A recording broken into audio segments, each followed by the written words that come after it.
Just to repeat one more time, first question in your vision plan is, what are you doing now that you do not want to be doing in your business in 2019?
So who would like to share some of the things that are on your list? Because I think it'll just be helpful, number one, in energetically putting it out there, what you're going to be letting go of, but also give some other people some things to think about.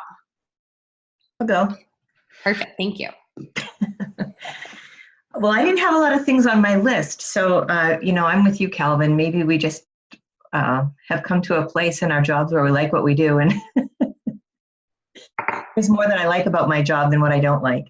But one of the things certainly at the top of my list is trading time for dollars.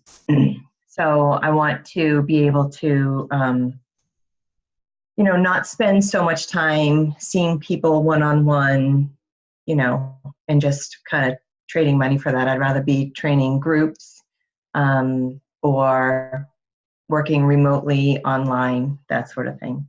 I definitely don't want to be building technology, although I do want to know how to. I don't want to be seeing more than 10 clients in person a week. So that's about a third of what I'm doing right now. And then, and I don't want to work nights and weekends anymore. Yeah, that's okay. That's my wish list. No, that's good. That's perfect. And then you can look at each of those things and say, okay, is this a shift in my business model and offerings? Is this a shift in needing to hire or outsource something? What does that look like? And then you can really start to formulate a plan. So obviously for anything techie, you're probably going to go the VA route. And then you're already on track to be able to give up, some of the in-person training. And maybe some of them will want to convert to the online program that you've developed. But with 4 people in a brand new program at a high ticket point, you're definitely on track to be able to do that, which is awesome. And then you can go travel for your son's tournaments and work from anywhere. Yes. Spain in December. Nice. Awesome. Okay, cool. I love it. Thank you for sharing. Anybody else want to share what you are not going to be doing anymore in 2019? Maybe not at the beginning, but by the end. Calvin, I saw you unmute. Jump in. Yeah, it's like maybe my list isn't long enough. It's okay. Some people are going to have a very long list and others are going to be short. So one of the things, writing programs, I have one of my coaches that's been doing that, and I kind of took over to help out a little bit last month. She had a lot of life going on, so I did it last month. But I've been teaching my coach/admin who's running that stuff, or her title is Overlord of Operations. That's her actual title. So she's going to take care of that stuff. I don't want to touch any bookkeeping and accounting stuff. I can't stand any of that. So I definitely want to outsource a lot of that. I have got that in the works right now. Actually, like the marketing materials, flyers, and send out and post and stuff like that. Right now, she already does like the post planner, all the stuff in there. She does that already. But yesterday we spent time in Canva, where she's been avoiding forever. It's like, no, you got to learn Canva. It's okay. So all the little gadgety stuff that I have to take my time to learn. Yeah, that's what she's going to do. So what I'm actually trying to do is get in a position right now. My admin is part-time as admin, and then she coaches as well. I'm trying to get her to full-time status so that it gives me that freedom. So we need more clients and money to pay her that. Not having an option for those who aren't my ideal clients inside the studio. So they're like the online options and different things like that to be able to give them. So, hey, I got a home program you can do from there, like we're talking about the stuff, the ultra busy stuff that they can do that. What's that there? Like client management stuff, payments, and I'm still kind of the one doing that. If something was charged or not charged or overcharged, I want to be able to hand all that stuff off, where text from members saying, hey, this is supposed to be on hold, or how much was this? I don't want to touch any of that. Yeah. So this is a conversation, that's a conversation that I think probably a lot of people need to have really around boundaries. This is actually a conversation. I just had a call with Emma, a coaching call for myself right before, and we were talking about boundaries. So do you find that you're getting texts from clients at all kinds of different times? Yeah, because when I started, and here's, I can get some help here. We don't really have a phone line for Verus. All the communications through email, text, and things like that. So when I started, everything was on my cell phone. Mm-hmm. And so there's a lot of people who have my cell phone number that probably didn't. And, the new people, I train them, they use Coach Catalyst to communicate or Facebook. But so a lot of people say have my number when we first meet and stuff like that. So I need to have a not expensive phone service in my place. And I don't know if that's, there's a lot of different services out there. So I want to have some form of communication, whether it's just a Google number. I think I got a Google number or something different than I've gotten, but it's really still goes to my phone. So I need some kind of hub that is not going to me, that it's filtered through my admin and through the company. So that is one thing. They have too much access to me, like you said, the boundaries, I don't want to be away and getting text messages of stuff that should be taken care of at home. Mm-hmm. Does anybody have a phone service that I had a landline in my gym? Right. Yeah, I don't know if that's an option. My internet provider has that. If I got something like that, but I don't want to be anything expensive. Yeah. Does anybody do a messaging service of any kind? No. I think that should be a pretty. So how are you guys? How are people communicating? Like if they are calling and getting in contact with those who have a physical place, email, Sandy says, okay. 'cause I thought about, I know there's the texting services and stuff out there, like some of the ones, text this stuff to get more information, you know, some easy texting, and some other ones I looked at as being, you know, where everybody's doing that, good old fashioned landline. Does it require a rotary phone? You know, we have to turn it up. Jose, were you going to jump in? I was just going to say that I have a Google voice number, but it still rings and texts on my cell phone. So it's not really, you know, it doesn't divert. I mean, clients don't have my personal line, but my personal phone still rings and chimes and whatever happens. So no, that's the only solution I have. Okay. Yeah. I mean, I don't know, Calvin, how much it would cost to add like a cell phone to your business. Like not much. I can add another line. I think it's not much more, so that wouldn't be a problem if I had the business cell phone. Yeah, and I know it's easier said than done, but like, you know, I was having this conversation with Brady recently, and she's got, you know, a big gym. She's launching this online program. She speaks all the time. She's doing a lot of stuff. And I said, you know, I think the best thing you can do is set the expectation for time and channel, right? Like if you want a response, it has to come through this particular channel, right? So like email. For somebody like her, I would recommend email. Like it has to be sent to this email address, and I will respond within, you know, 24 business hours, or I check email once a day and will respond the next time I check email, that kind of thing.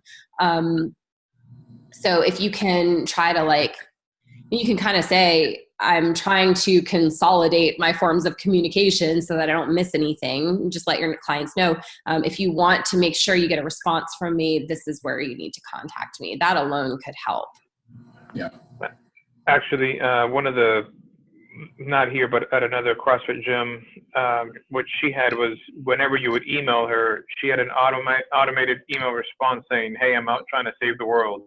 Mm-hmm. If this is urgent, call or text my cell number. If not, I'll respond 2 to 3 days." Mm-hmm. Right. And so I guess that way she mitigated or reduced the amount of calls immediately. Yeah. But I think she just set that up through Google, like a sort of like a timed out of office reply. Mm-hmm. Mm-hmm. Yeah. Yeah, you can do that right in Gmail. I think so, yeah. What about like the 4-hour work week model? Like, you know what I'm talking about? Like where Prayers. Yeah. He talks about like having that kickback message where it says, I check email at this time and this time, I'll get back to you. Yeah. Like you did. What's that? Like you did, Nicole. Yes. Yeah. Did I? Good example. Well, I'm actually a terrible example when it comes to boundaries. Well, in that particular point, it was good. Yeah. Thank you. I appreciate that. Yeah. It's not as much of a problem for me, but if I had family, all kinds of stuff, it would definitely be more of a pressure. Well, I know one thing, like you're saying, setting office hours. My wife was just talking about the other day. It's like these are the hours that I work and deal. So if you send anything around after this time, it's not getting done. Mm-hmm. You know, one of my goals is now to, no matter what, end of day is 7 p.m. If I can get early in that end of day as far as me looking at anything technical, anything work-wise, is 7 p.m. After that, I don't touch it. Mm-hmm. So, you know, nothing like that. That's hard because I'm addicted to Facebook. So I'm trying to, that's one of my goals is to work on that though. Yeah, that's a fine line because that's business, but it's also personal, you know. So. Yeah. Who's not addicted to Facebook now? It's meant to be addictive. Yeah. Cool. Okay. Anybody else want to share anything from your list of things you will not do in 2019? Sure. Please. Okay. Make sure I'm unmuted. Okay. So, I fear that I'm probably the most bare bones operation amongst all of you here. But so with that said, sort of not having to worry about lead generation. So I'm admittedly, I'm probably coming from more of a place of scarcity, as in I need more clients as opposed to cutting back or off my list. But at the same time, wanting not have to worry about if somebody gets sick, just the numbers game here, right? Not somebody goes on vacation, that sort of thing. That so not having to worry about that loss of potential income coming in. Yeah, that's huge. Well, we're going to work on a lot of that stuff, and I'm proud of Right. taking action over the last month as well. So, yeah. So, and just overall research about that. So I'm a little more relieved now that I've landed here with you, so that we have a good action plan there. Referral programs.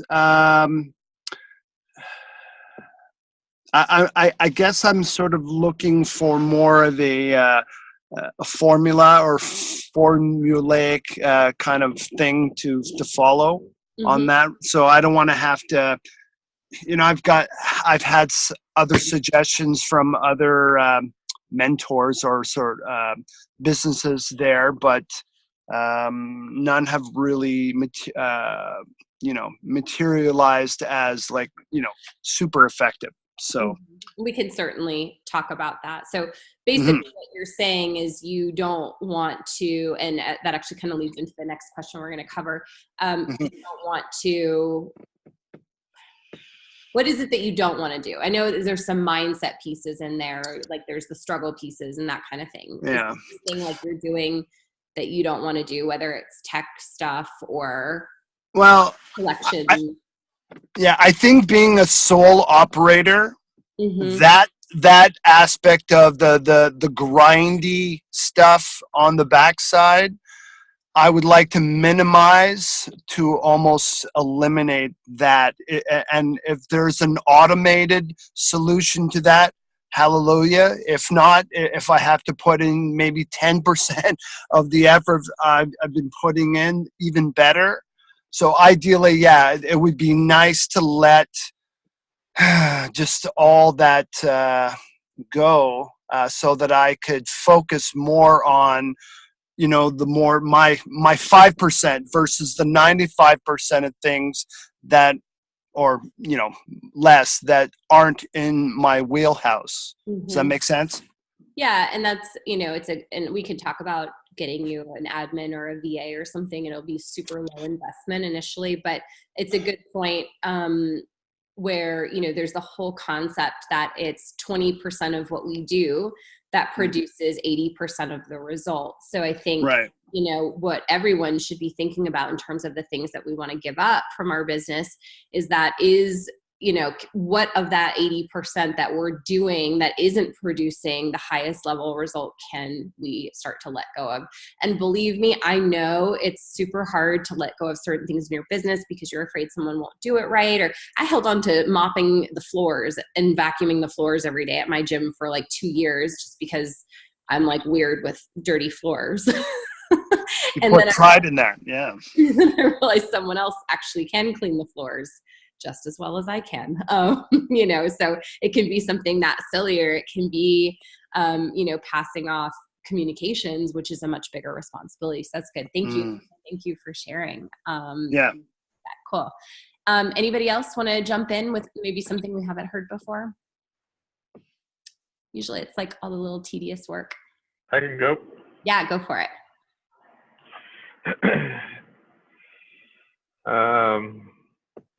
So I'd like to move away from not doing one-on-one personal training.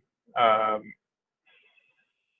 also like to stop trying to find long-lost clients that have gone MIA. Sending invoices manually or weekly or per session. I think I'd just like to figure out a way to automate the process, right? Because I use Square now, and it's fine if it's a new client, you just kind of ring them out. But after that, I'd like a systemized process. You're like, okay, you'll get billed automatically for 10 sessions, whatever it is. We'll talk about that on Friday too, when we do our one. And trying to figure out how to attract new clients, basically, without a sustainable, systemized plan of action. Basic, I mean. Yeah. We're going to dive But yeah, into those pieces. the one-on-one training, I just don't feel as though, I mean, frankly, not to sound so shrewd, but I lose money when I do that. Mhm. You know, I'm kind of moved past that point. I kind of did that on the side because I was like, well, there's nothing else coming in. I got to do what I have to do. Now that I've gotten a little bit more comfortable with fixing how people move and using more of those services, my time is better served. I'm better served helping others with that versus, okay, let me count your reps. I mean, especially in this setting too, right? It's somewhat not that conducive, not that it's illegal by any means, but if you're in a CrossFit gym, most people come in for the masses in the group. Mhm. They're really not going to be seeking me out, hopefully, for like, hey, you really helped me with my shoulder. Can I get stronger everywhere else? That's what I like to do. I like to be like, yes, you can. Come at 6 a.m. Mhm. Join the class. Right? If you get hurt, come back at 9 when I wake up. Yeah. Come see them at 5 a.m. if you want. If you get hurt, I'll pick you at 9:30. Yeah. Exactly. So that's pretty much all I have. Yeah. Well, we have a lot of people here who have more of like a semi-private or small group model. So if you ever need feedback on how to make that transition, I know we can help. So awesome. Okay. Awesome. Let's go into the next question, and I want to make sure that this makes sense to everybody. So I want you to think about what energetic or mindset type patterns do you find yourself in or going back to that you want to release in 2019? So I'll say that again. What energetic patterns, mindset patterns do you find yourself in that you want to release in 2019? So I'll give you some examples. This one will be a little quicker. Could be overwhelm. It could be depression. It could be scarcity. It could be circling. What I mean by that is like constantly chasing an answer that doesn't exist to avoid making a decision or taking action. Let's see what else. It could look like patterns of motivation followed by long periods of demotivation. Can look like a lot of different things. So these energetic patterns that continuously resurface that hold you back, that you want to release.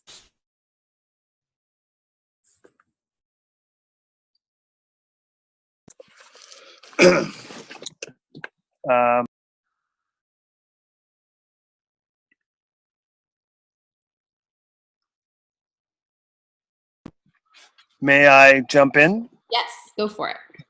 So, yes, certainly. I think I already alluded to the scarcity aspect. There's been a number of times I was, close to the burnout stage as well. So certainly being overwhelmed and the management of that would be helpful. And probably the biggest one, I think I'm still working from my home. Is to go from the mindset of home-based services to commercial. And I realize, in my mind, the enormity of that sort of transition. So, but I'd like to maybe potentially get postured to, more or less a 12-step methodology to get in that direction, more or less. Okay. Thank you. Yeah, perfect. Thank you. Anybody else want to share these energy patterns that you want to release? Sure. If I can start. Go for it. Kind of to allude to what he said, uncertainty, but also that conflict is just to reiterate, I did recently just leave my house. So not having overhead versus having overhead is obviously a huge obstacle, but also the conflict of I do not want to go back to having that conflict. Am I doing the right thing? Should I be here at home, part-time dad, part-time full-on entrepreneur? Because there's only one income, so it all kind of falls on my shoulders. I think I'm actually in a very good place now, but that is not something I want to revisit. Yeah, that kind of fear and scarcity. Mm-hmm. Excellent. Okay. One more, want to share?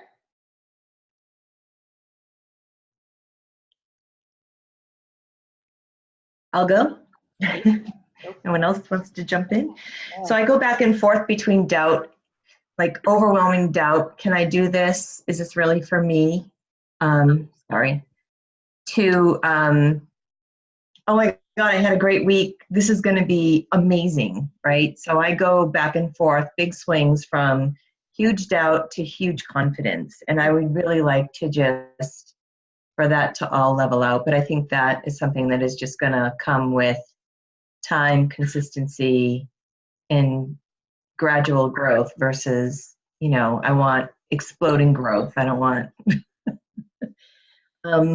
Yeah. Amen. and then going back and forth from fear of success to unfear of success. I mean, I'm just as afraid of success as I am of failure. And that's definitely a conflict that I carry, and one that's kind of new to me realizing.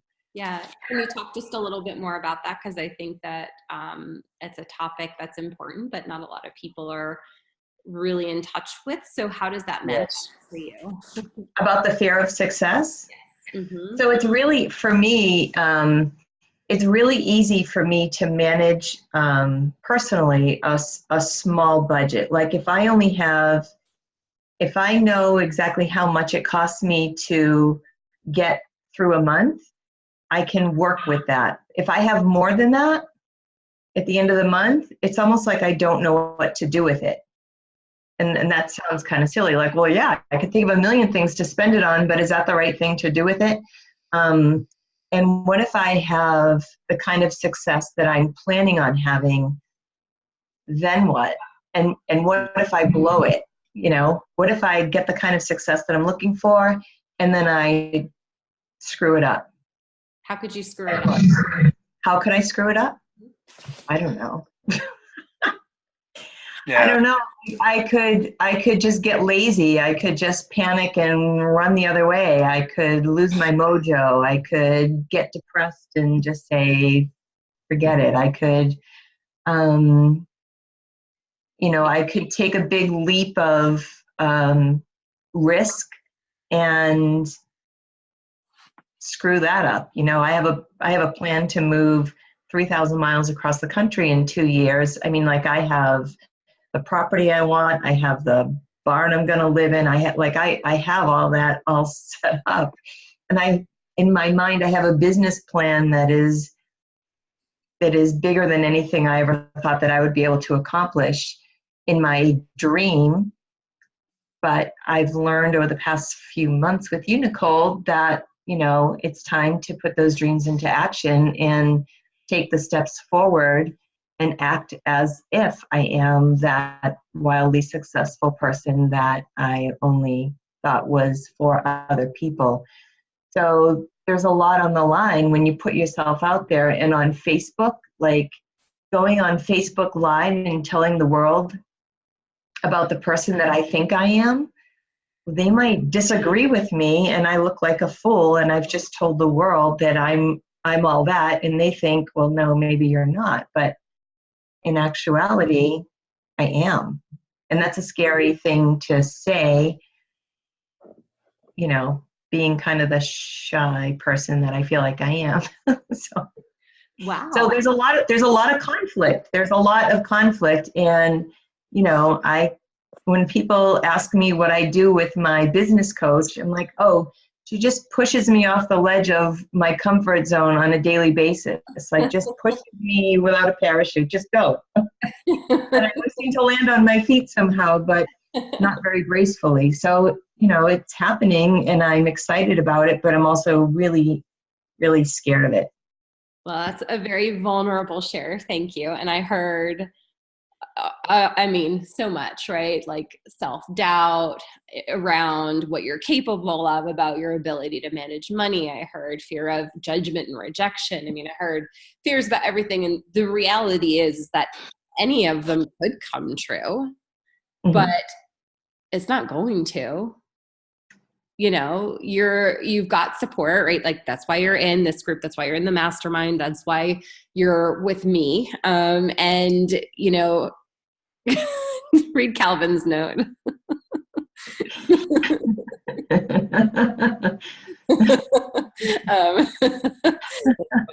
Thank you, Calvin. I feel better already. But yeah, and you all are also, fighting how many decades of these stories as well, right? So, I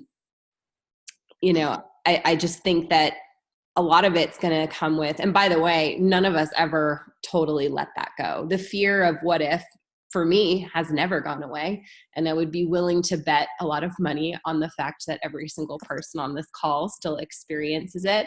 I would be willing to bet that, very successful business owners experience it on a daily basis. I was talking to somebody or watching something recently where, it was like a conversation they had with someone who was worth like tens of millions of dollars. And that person was telling them they still didn't have enough money. Like they didn't feel stable. They didn't feel secure. And so what happens is, as our businesses grow, as our lives expand, what you once would have thought of as like amazing and stable and secure then becomes your new normal and doesn't feel secure anymore. Mm-hmm. Mm-hmm. So it's a process that we will all go through and that we will all continue to go through. And that's one of the reasons that I think having a group like this is so important and being pushed out of your comfort zone, because you could easily, and think about how many times you have, as I know I have, you've just talked yourself out of something. Mm-hmm. Yeah. It felt like it was going to be hard. Yeah. Mm-hmm. Awesome. Calvin, I see you unmuted. Fear is so funny. Yeah, I say fear is so funny. I think it's just how long we stay in the fear. We're all going to have fears. It's going to come up, but how long do we stay in it? What's our reaction to it? We're going to just stay and hold on to the fear, or go do it anyway. Do it while you're afraid. My daughter, she's my fear child. She does it all much, and she said, she's afraid of sharks. And I said, okay, let's look at this situation. It's kind of like when you talk about fear. Number one fear is fear of public speaking. How many people have died of public speaking? Very few, if any. But fear of death is actually like number 4, or whatever it is. How many people died of death? Everybody died of death. Everybody. So why we fear the same things like that? But she is saying that she's afraid of sharks. I was like, okay, let's look at this scenario.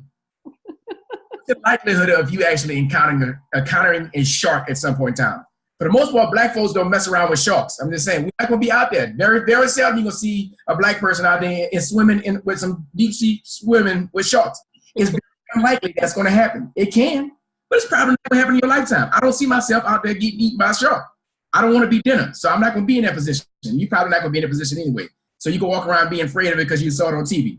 I'm just saying. Did you see the video with the lady that was talking about you don't go in the shark's house? Yes, you said you dinner. You're a pig. You come on my plate. You're gonna end up on a plate. You're on a plate. Yes, exactly. Same thing. I'm not going out there. I might swim with some dolphins as long as I know that there are no. Yeah, exactly. Stay at the bear's house. Colorado last year with a bunch of dudes. I'm the only black dude there, and they're like, "Yeah, if the bear side is over there, we go. Nah, I'm right here. I'm good. Y'all go find the bears now." Now, I'm probably faster than most of y'all, and somebody else gonna get eaten before me, but I ain't trying it. but really, the things that we fear is the fear comes. I feel it, and it's okay. Or we want to just still press through it, and that's the thing about it. Where, like what Sandy's saying, yes, the fear is natural.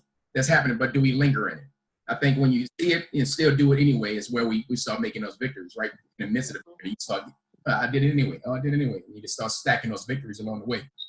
Yeah, and one of the things that kind of jumps out at me, and this is a conversation I was having with Emma a couple of weeks ago around just some coaching stuff, because I do ask her advice on, coaching conversations and how I should have those conversations. And one of the images, just to give you guys, so that if you ever find yourself in this, I think it's really helpful, is when you are afraid, it's kind of like what you were saying, Calvin, you basically one of two things is what I typically see now, having coached hundreds of business owners and hundreds of people in weight loss, is people either take action and move out of it, right? Or they spin. It's like, I can see, it's this image I get of like just someone's, like your brain just spinning and spinning and spinning and spinning. And so one of the things, and that's been a recurrent pattern for a lot of the people I've worked with over the years.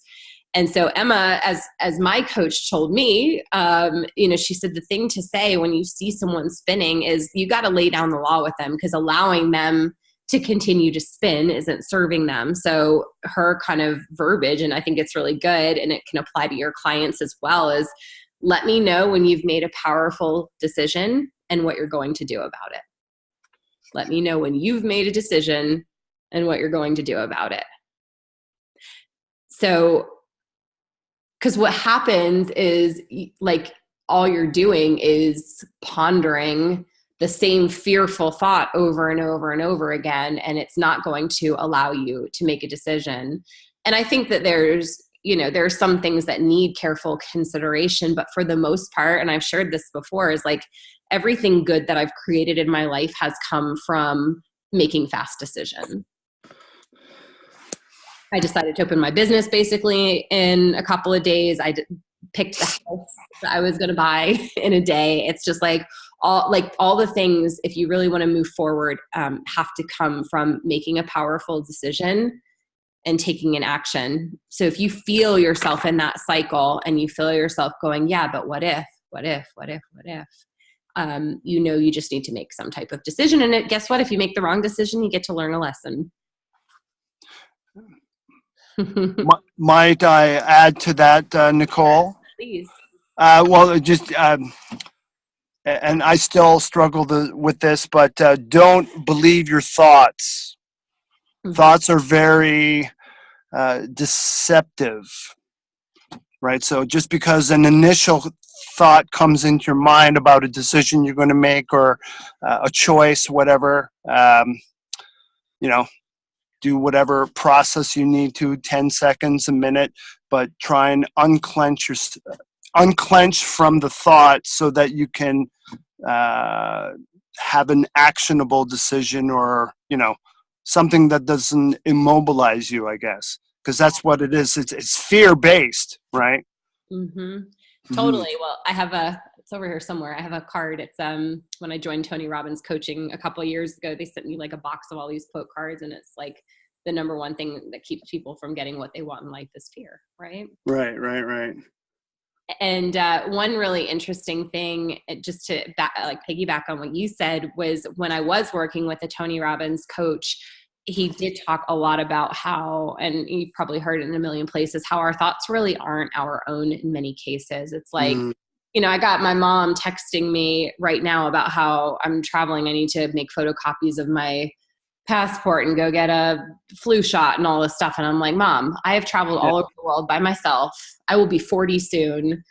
I got it. And it's like, but she has all these fears about what it means to like leave your safety bubble and that kind of thing. And she's projecting those on me. And it's a silly example that just came to me. The first time I ever went to Europe, I was like afraid of like having water in my mouth because she said it was going to make me sick. So it's like she has these fears. She shared them with me, and then I believed them to be true. And that's a lot of like what, yeah, right, Calvin.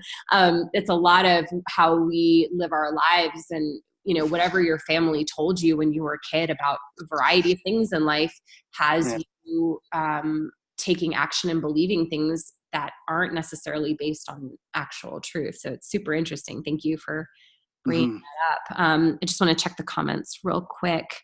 So much doubt. Calvin says shiny objects, FOMO, impulse buying. Yeah, Calvin, that's why I'm super happy when you just got really focused on this program and working with me, because I know, and I do the same thing, or I used to do the same thing. So I know what you're going through. Doubting every decision. Mary, that's why you have us in this group. And same to you, Jessica. Don't want you guys missing activities. Jessica says a counselor of mine has a board on the wall that says, don't believe everything you think. Yeah, it's totally true. 100%. Yeah. Thank you for all of those shares, Sandy. Does anybody else want to share anything? Can everyone relate to like the overwhelm, scarcity, sometimes depression feeling around business? Yeah. Yes. Yeah, I think so too. So then for the next piece, what I want you to do is think about, so if you look at all the things that you're doing right now that you don't want to be doing in 2019, and you look at these energy patterns that are surfacing for you repeatedly, what do you think is your top limiting belief that's holding you back? So for example, if you wanted to have more time back, right? If you want to scale your business, but you're afraid of transitioning, I'm just going to use this as an example. You're afraid of transitioning your one-to-one clients into a group or semi-private. Maybe the fear there is that your clients won't get the results or be happy without the value of your one-to-one time. That could be the limiting belief holding you back. So I want you to identify your top limiting belief that's holding you back and putting you into these perpetual energetic cycles like we talked about, and write that down. It might take just a few minutes to think about.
Anybody want to share what you came up with?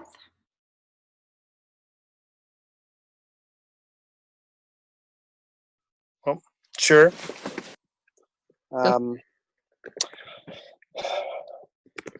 So, like Hector, I think I have a hybrid model. Like I'm a therapist as well as a fitness person. So, somewhere in the recesses of my ego, I have constructed that I have a very hard model to reproduce my delivery, my passion, my confidence. So basically, we're talking about going from the one-on-one model to multiplying, just multiplying into a group situation. But that also extends to the actual physical space that I currently work with as well. So, Mm-hmm.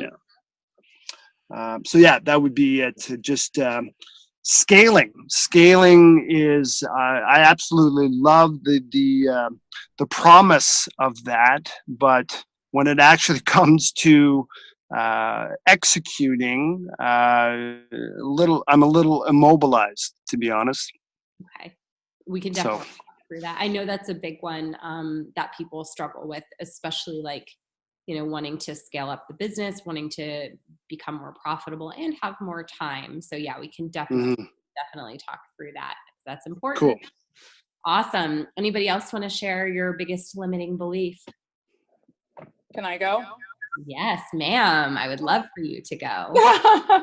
Well, mine's just this overarching, and I think you and I talked about this before, but this belief that because I haven't hit the level of success that I want to, that I've never been there, and because I'm struggling right now. So mine is, that some people just aren't meant to be successful and that I just need to accept that. So. What would you say? Okay, you have a client, she comes in 50 pounds overweight, heaviest she's ever been. Mm-hmm. She's done every diet. She's been to 10 different local training facilities, never gotten results. Would you say to her, yeah, you're probably just not meant to lose? No, I would never say the things to my clients that I say to myself. So. Who would do that? What kind of crazy sick person would do that? But yeah, so you know, I know that it's you know, that it's not a belief that's based in reality, but the moments that I'm there, it feels like, yeah, like It's based in fear. yeah. And Michelle, then when you're in that moment, what action do you, or in that moment, do you take more action, or do you just kind of throw your hands up and walk away for the time being? I think I throw my hands up, and I walk away, obviously not permanently, but yeah, and just kind of maybe kind of just deal with like being in that place and just like, okay, this is, like where you're like, just what you're meant to have or not have or whatever. And yeah, and in that moment, it just feels like, okay, there's no way out of this or out of this feeling, Yeah. And when you put that energy, so this is something I learned from Emma as well. We were just having like a debrief today. She said, what is the biggest takeaway you've had from, because I've been with her about a year, what's the biggest takeaway you've had from working with me? And I said, learning that business is so much more than what happens in the reality that we can see. Mm-hmm. And how energy affects business, and how sending the mixed messages into the universe affects our ability to create what we want to create. So if we say we want a business that reaches this level, but energetically our belief is that it's not possible, or like we're not meant for success, it can't happen. Mm-hmm. Does that make sense? Yeah. Absolutely. Yeah. It's because it's kind of like, we think, and many of you have worked with business coaches and things like that before, we think that if we do X, Y, and Z actions, it should produce a particular result. But what I've learned is that it's so much that's energetic, it's so much that's internal, it's so much about the stories that we tell ourselves, because they affect our vibration and the way people either are attracted to us or repelled by us. They affect our ability to take action and so many other things. And so, Michelle, do you see any areas of opportunity for you to really work through that belief? Like, what are you going to do about that? Because you will stay stuck if we don't do it. I don't know. Because honestly, I feel like, I don't know, and maybe it's just I'm not consistent enough with it. Like, I don't know. I feel like, oh, if I do like affirmations, or if I do whatever, like, maybe that will help me. Or if I'm, more consistent with focusing on gratitude, maybe that'll help to shift my mindset.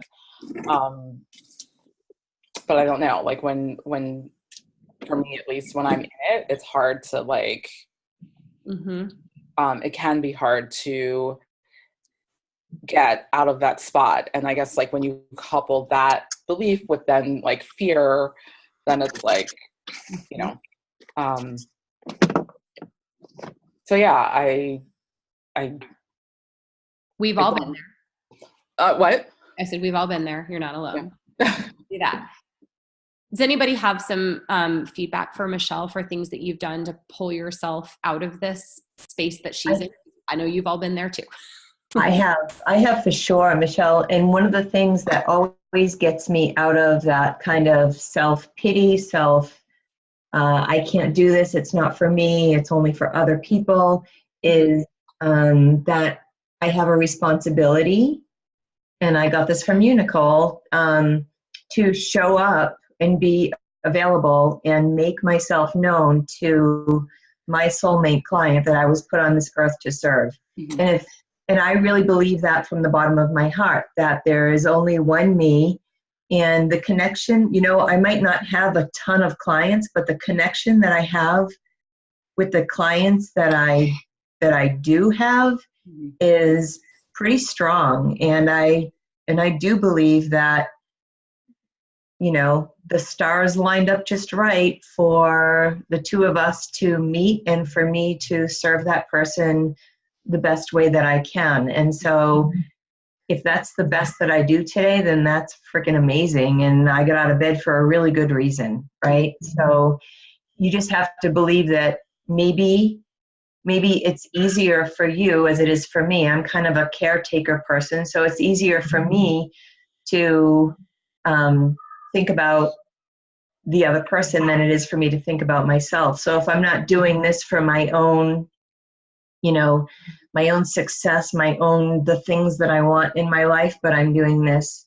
to help others, then it really, really motivates me to get out of my comfort zone and do the things that I think I'm supposed to do so that I get to serve those that I do every day, and the feedback that I get from my clients is incredible. Even if it's just a simple thank you, it's meaningful, Mm-hmm. So that's what's helped me, is to not make it so much about me, but to make it about those that I serve. Mm-hmm. Thank you. Okay. Anybody else want to jump in on that? I don't have an answer to that, but mine is very kind of a cousin of what you're saying, Michelle. I had to think about this one for a second, that, for me, is I deserve the wealth that I know that I'm capable of making. It's not as much success or anything like that sort, but I don't know if it's a bad money relationship, like we talked about before, Nicole, and some of the calls and stuff, they're having a bad relationship with money, or whatever it may be. But I had to start thinking about staying in the lane of what I know I can generate, what I have, because the shiny object syndrome, somebody, you can do make so much money with affiliate marketing. Oh, you can make so much money with this. And, by the way, Bitcoin is there. And all these different things. And this person's really going to teach me this. And that person's really going to teach me that. And so I don't get focused enough to stay in the lane to get the actionable items done. So I look at, as far as the, kind of the self-sabotage, the little things, that perfectionism, that procrastination, that keeps me from completing it. I want to make a sign, but simple as this. I've gone probably a year or so figuring out what I want to do for phone, like we talked about the phone line. And I haven't changed the sign of my building because I wanted to put a phone number on there. Mm-hmm. And the sign of my building still has the same stuff because I didn't know which phone line to use, or what phone or website or something that simple. Right. That from actually just getting it done, let it be imperfect and go. Right. I'm horrible at taking perfect action because of the doubt, or is it going to work, or this and that. And I think that's stuff that. So it's kind of a cousin of saying, do I deserve the wealth? I know I'm supposed to be wealthy, and I can help a whole lot more people when I'm wealthy. Mm-hmm. And that's just a correlation of how many people I'm helping. Right. So you get it, all the way in here. Mm-hmm. Yeah, exactly. I'll tell you both, and for anybody else who relates to this, the thing that has helped me more than anything, and Michelle, it's not for me affirmations, it's not gratitude, it's been visualization. I did it before I ever knew what it was or knew that it had a name. So just to give you an example, before I started my gym, I just started thinking about it all the time. And I actually started seeing what the space was going to look like. I knew, when I walked into this space that I ended up using, it was a store. So it was all broken up into different areas and everything. But I knew exactly when I walked in, I said, okay, these walls are going to come down. That's where the office is going to be. That's where the consult room is going to be. The walls are going to be on this mirror. The floors are going to be this color. The walls are going to be this color. That I just knew everything that was going to happen. I knew I could see my clients swinging kettlebells. I just knew everything that was going to happen. And it wasn't an intention. It was just this thing I was doing because I was excited. And it literally within 90 days of the day I opened my business came to life, all of it. And anytime I have been able to do that and to successfully carry through with that vision, I talked about this, I think, last week or the week before. It's been using the language. So using the language almost to train my thoughts and my actions as if it's already happening. So I talk about things I was talking a couple of months ago to people about, I'm going to go live and work overseas for, a while. And guess what? Like, I didn't know where I was going to go. I'm still not entirely settled, but I'm going to go to South America next month for 3 months and just go do that because I want to do that. And I started talking about it. And now it's like all the pieces and animal care and all that stuff are starting to come together. So I think having that forward thinking, desire based language, because it's, for me, and most people say your thoughts determine, all the other things. But for me, if I speak it, it's a lot harder to go through that inner battle that goes, oh, but no, but here's why you can't, and here's why it won't work. And like, I just use the language of what I want to happen as if it's happening, in combination with the visualization. And that has been like really life-changing for me. So I don't know if anybody else relates to that, but. So what do you do if you're not a visual person? So this is how I've done it before. Like, I would literally, whether like I'm standing in the shower, if I am having my coffee and sitting on the couch, if I'm driving, I will speak. Because I'm not either. I get lost in the visual. So by visualization, I actually speak it out loud. I picture it, but I can't hold the picture unless I speak it. Okay. So you'll sound like a crazy person, but sorry, I have a little person who's like distracting me or wants my attention. Oh, that's okay. Be quiet.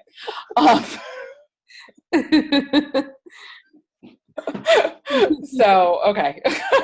Yeah, You've got barking dogs. I've got a child. No, but I hope that helps. Honestly, like wherever you're in your quiet space, make for you be the shower mom. But I hope that helps. It's the combination of that visualization and the language for me anyway. Not going to resonate with everybody. So okay, cool. All right. Okay. The next, so there's two, I didn't think this was going to take the whole call, but this is actually really good conversation to have because I can tell that it's a kind of a critical time for everybody to be having these types of conversations. So this is actually quite good. So what I want you to do next is take the limiting belief that you wrote down, and I want you to essentially reverse it into what you need to believe for it to become your reality.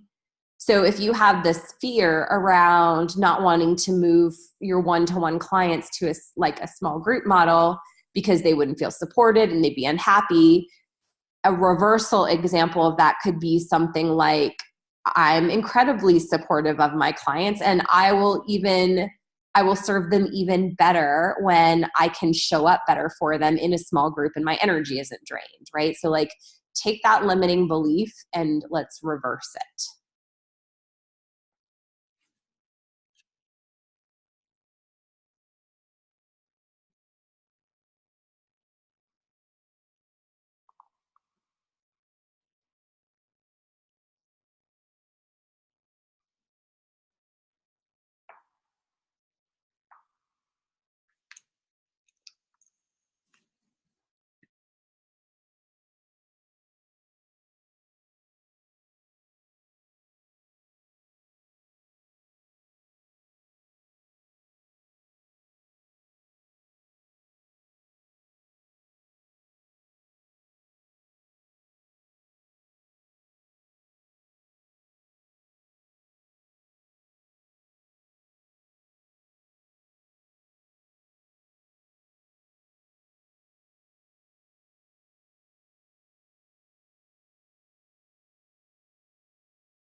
Does everyone have that?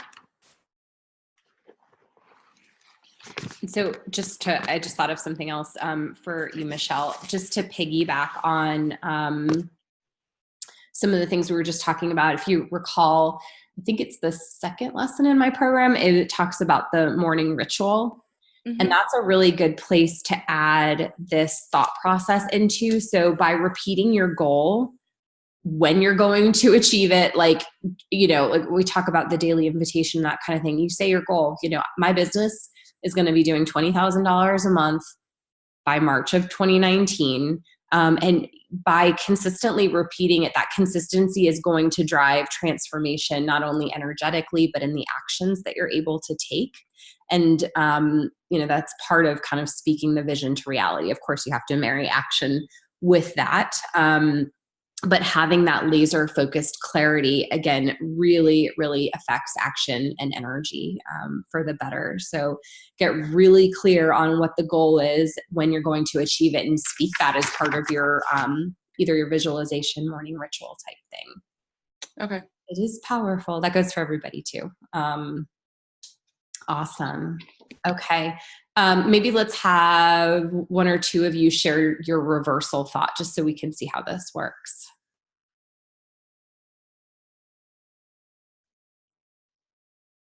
Anyone?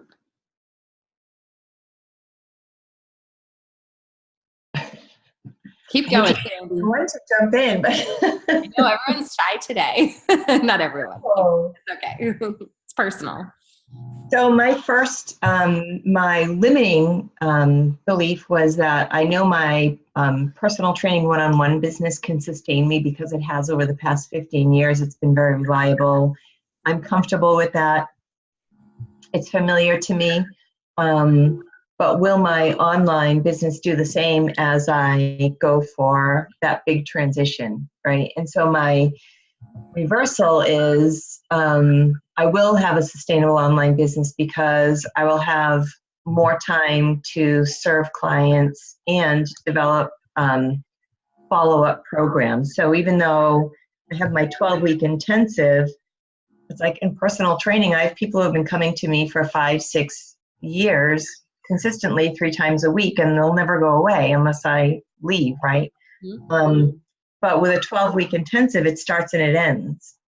So then I need to find a place to put those people, right? So an ongoing, and I'm working on that, but if I don't have the time suck of 30 hours a week, one-on-one with people trading time for dollars, then I have all those hours freed up to really put my heart into follow-up programs and deliver them, deliver high value and more time for groups online. It's actually funny, as you were just talking, and I think probably based on some of the other stuff you said earlier, I know we talked with Heather on the mastermind call the other week about your continuity offer, but I think you have an opportunity also for something very high end for women who want more out of life. We talked about, didn't you tell me like in the very beginning you were thinking of like retreats and stuff? Yes.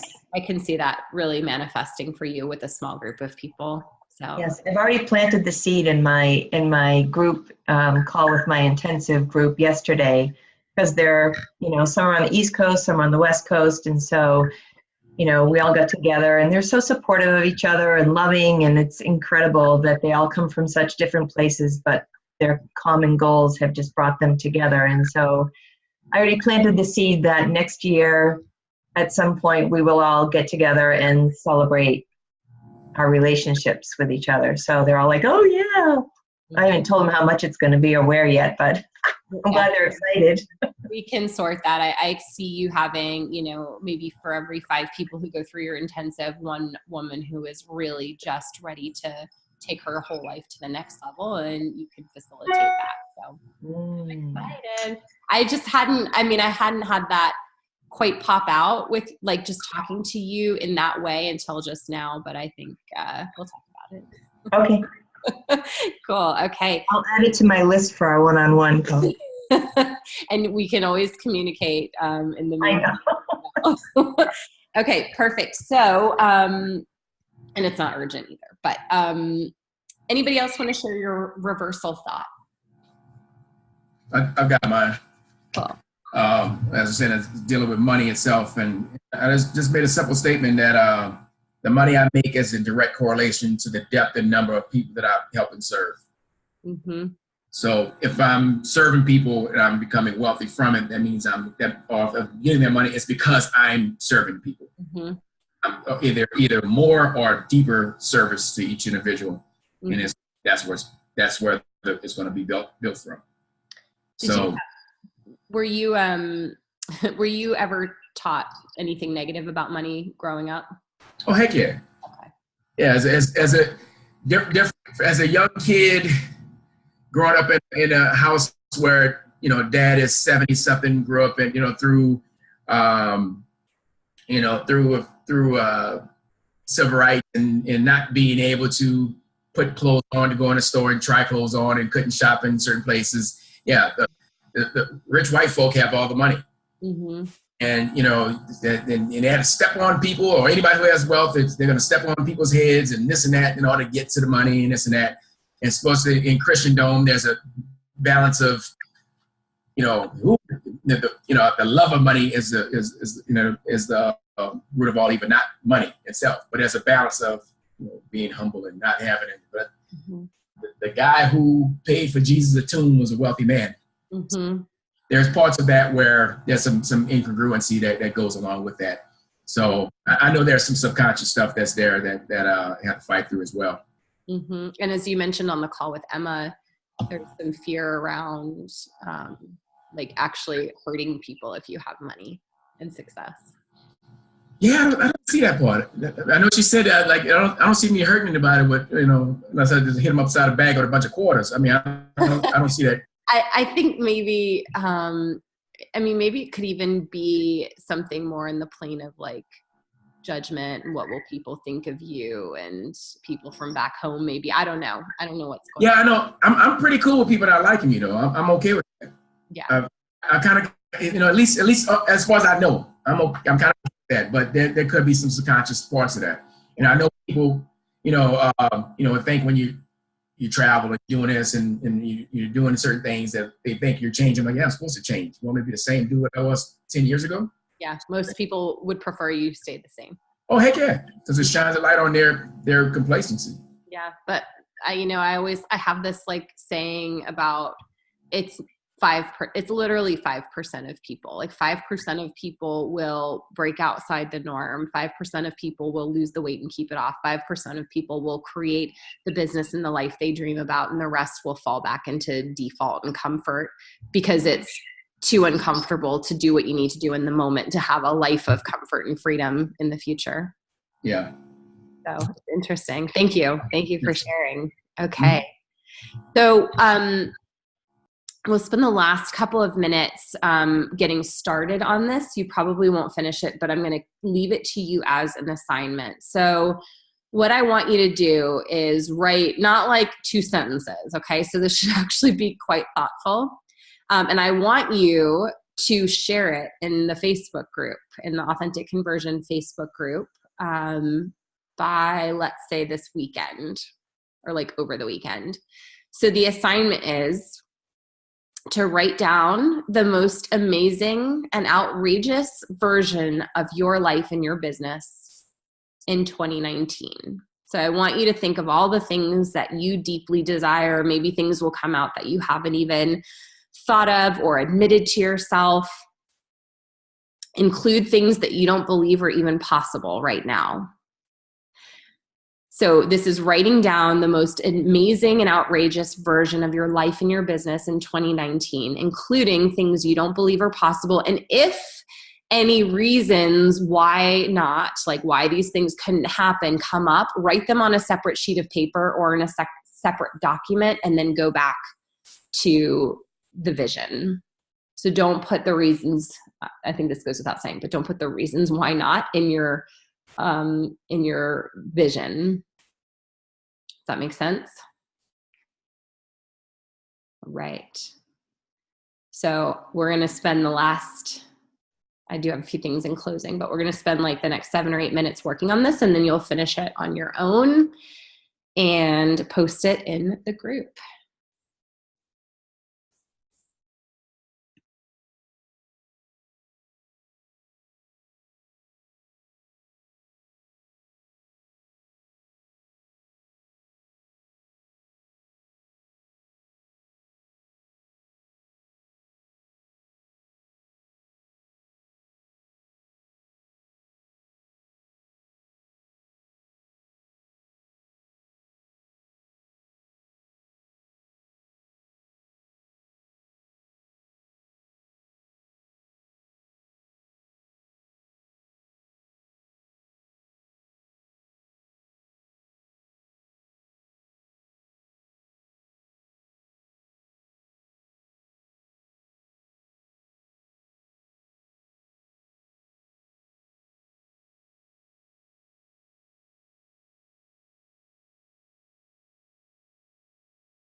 Okay, so I am going to have all of you complete this exercise on your own. Share it in the Authentic Conversion Facebook group.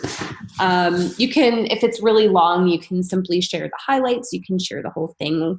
If there are things you feel uncomfortable sharing, obviously you can leave that stuff out, but really write out your own full version where you can then start to do the work, do the visualization, work on your beliefs. Jose, I did add you yesterday. I think you just have to accept my my ad, I think is how it works now. You can't just like add people to groups, it seems. Thank you. Yeah, so double check that. My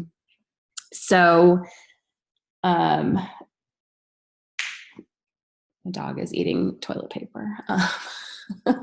So we'll do that, and I will look forward to reading those, and we can really start to bring those things to reality through the work we're doing together and through the inner work that you're doing on yourself. So this was super fun for me. We're going to do more of this in a future date. If you have more program related questions, obviously we have our call tomorrow, 11:30 to 1 Eastern time. And you can show up, and I won't talk the whole time and ask questions, and you guys can really use that platform for yourselves. So if anybody needs anything between now and then, you know how to reach me, but I appreciate all the openness, the vulnerability, the shares, all of that wonderful stuff. So I hope this was helpful. I look forward to seeing what you all come up with, and thank you.